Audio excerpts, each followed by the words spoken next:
Allez, bonjour, bienvenue. Nouveau numéro de Ça vaut le coup, l'émission qui donne du sens à votre épargne sur Boursorama. Aujourd'hui, on vous parle de la Chine. Bonjour Jean-Marie. Bonjour David. Jean-Marie Mercadal, directeur général de SinSigap, en duplex avec nous depuis Hong Kong. On a tellement eu de déceptions depuis maintenant plusieurs trimestres sur la Chine qu'il faut quand même qu'on s'arrête sur les quelques bonnes nouvelles qui sont tombées récemment. Il y en a plusieurs, notamment sur la croissance. C'est mieux que prévu au premier trimestre, au-delà Oui, de 5%. oui, tout à fait. La croissance a été publiée la semaine dernière, plus 5,3%. C'est au-dessus du consensus, qui était dans l'ensemble assez nettement en dessous de 5%. Ça crédibilise l'objectif du gouvernement d'aller à 5% pour l'année. Ça, c'est une bonne nouvelle, effectivement. Et c'est vrai que on a le sentiment que le marché commence à le prendre en compte. Après, la décomposition de cette croissance pose J'allais y question. venir, j'allais y venir. Et puis, est-ce que une hirondelle ne fait pas le printemps? Est-ce que on peut tenir une croissance au-delà de 5%? Et puis, effectivement, quand on décompose entre l'investissement dans les nouvelles technos, dans le green, où la consommation n'a pas les mêmes tendances, hein. C'est vrai que l'investissement est très bon, plus 4,5% en rythme annuel au premier trimestre.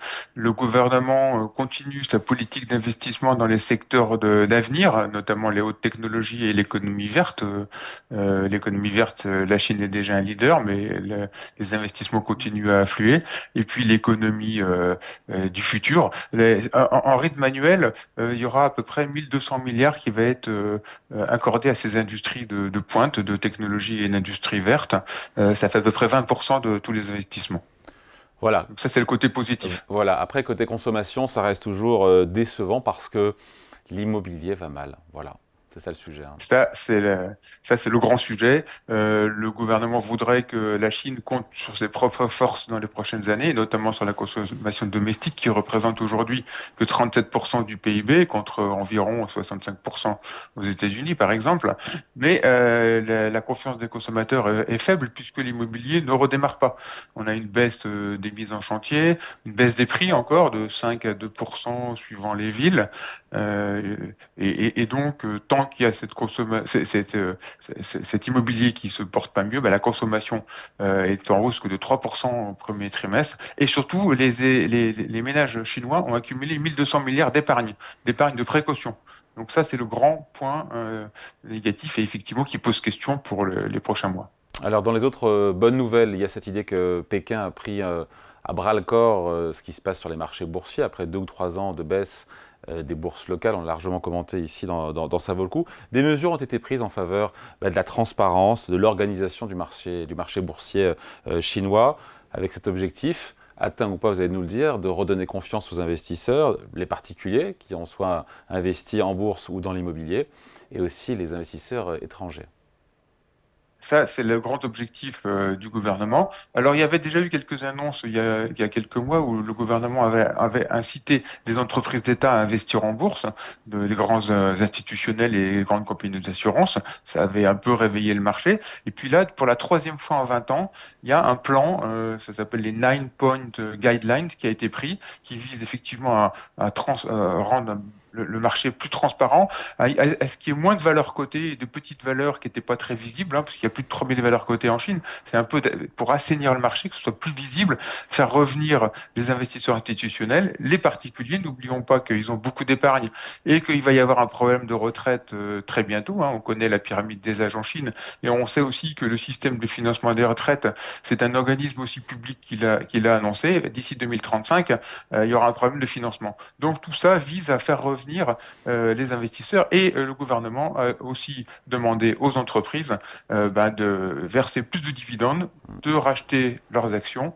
Et dans les KPI, les indicateurs pour les entreprises d'État, il y a aussi maintenant le cours de bourse. Donc là, c'est un peu le comble dans un pays communiste d'avoir ce shareholder value qui revient. C'est Donc tout clair. ça, ça redonne un peu confiance au marché. Est-ce que, d'ailleurs, ça marche? Est-ce que les flux d'investissement, notamment de la part de l'étranger, de l'international, est-ce que ces flux reviennent? Eh bien, ça commence à revenir. C'est vrai que depuis 3 ans, c'était une catastrophe, la bourse chinoise. On avait déjà dit à plusieurs reprises qu'il y avait du potentiel de rebond. On a l'impression que ça commence effectivement à se matérialiser sous l'effet de ces mesures gouvernementales. C'est vrai que le marché est vraiment pas cher. Et si on n'a pas ça en tête, mais au mois d'avril, finalement, la bourse chinoise, c'est la meilleure bourse du monde. On a fait à peu près 7 à 8% sur tous les indices, contre à peu près moins 3% sur la bourse américaine. Donc, du coup, on a le sentiment qu'il y a une espèce de petite contre-tendance qui se met en place. Alors, est-ce qu'elle sera durable? Depuis Ça va les être la points bas, question. Jean-Marie, depuis les points bas, la bourse chinoise a repris combien? Euh, depuis les points bas, c'est vrai qu'on avait très mal démarré l'année, vous faites bien de le rappeler, parce qu'on avait commencé par faire moins 10% en janvier. Depuis les points bas, suivant les indices, on a pris 15 à 20%. Donc voilà, donc la bourse chinoise se porte mieux, si on peut le dire comme ça. Il y a peut-être une inflexion de tendance ou c'est trop tôt pour le dire? Je dirais qu'à court terme, ça va continuer. Le gouvernement, comme je vous l'ai dit, le souhaite. Les valorisations sont vraiment pas chères, hein. On a un PER autour de 10%, les croissances des bénéfices qui commencent à être publiées sur les entreprises cotées en Chine. On attend des croissances de l'ordre de 16% cette année. Le coût d'opportunité d'aller aujourd'hui sur le marché chinois à court terme, il est assez faible, puisque les marchés occidentaux sont assez élevés après 2 ans de forte performance. Je dirais que là, ce serait assez logique d'avoir quelques arbitrages en faveur de la Chine et de voir le rebond se poursuivre. Après, à moyen long terme, c'est toute la question de savoir de cette transition vers cette nouvelle voie chinoise de la prospérité commune. Est-ce que ce volontarisme politique vers une nouvelle voie, est-ce que ça va ne pas tuer l'esprit d'entreprise? Est-ce que je dirais la confiance générale va revenir? Ça, c'est toute la question. Je dirais, à long terme, il y a un certain nombre de questions. À court terme, ça paraît beaucoup plus visible. À court terme, il y a aussi des résultats d'entreprise. Il y en a en Europe, il y en a en Amérique, il y en a aussi en Chine. Il y a des bonnes moissons aussi à attendre qui pourraient, pour le coup, soutenir la tendance. Alors, cette année, on attend une bonne moisson. Comme je vous le disais, ce sera probablement de l'ordre de 15%. L'année dernière, on avait fait plus 7%, mais avec des grosses déceptions dans certains secteurs, notamment l'immobilier. Cette fois-ci, on a l'impression que c'est un peu purgé sur les résultats. Il y a une forte probabilité d'avoir plus 10 à plus 15%, ce qui fait qu'avec un PER de 10, je dirais qu'à court terme, on ne prend pas grand risque pour accompagner, je dirais, ce volontarisme gouvernemental. Et comme je le disais, la visibilité à court terme m'a l'air assez bonne pour une poursuite de ce rebond.